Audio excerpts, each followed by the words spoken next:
Welcome to the weekly show with Deer Wang. Now, Western media, they love their theories.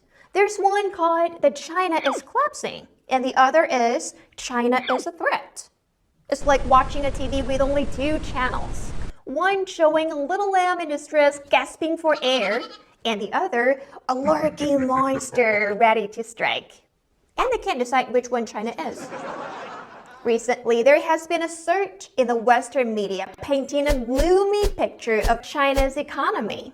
Interesting, because if you look at the first quarter's economic growth rates, whoa, China, you seem to be failing upwards.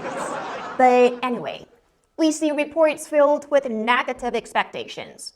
Reuters, Bloomberg, BBC, VOA, The Wall Street Journal, all emphasizing China's economic recovery is losing steam. Did you see that?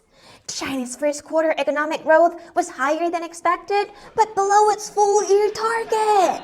The end is near, the end is near. In order to prove China's economy is in trouble, the Western media has turned to zipboard tourism as evidence, suggesting that the street vendor economy is a sign of doom.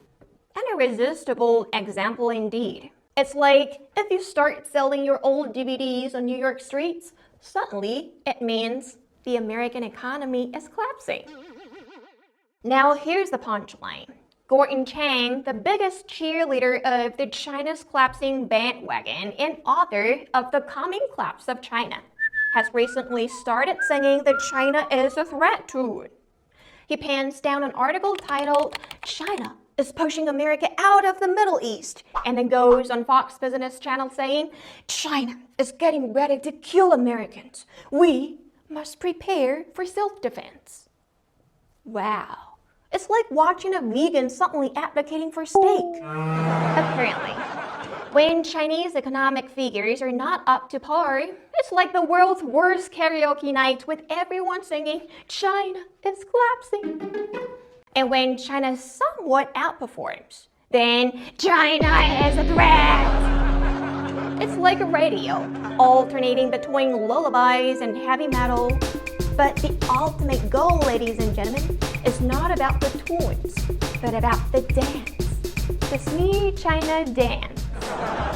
So maybe the biggest issue here isn't what China is doing, but how the Western media is choosing to report and interpret it. It's easy to point fingers, sow fear, or claim the sky is falling. But how about we start treating China like what it is? Just another country trying to do its best in this crazy, crazy world. That's it for tonight. The next time you hear a report in China's economy, remember, it's less about the economy, more about the song and dance.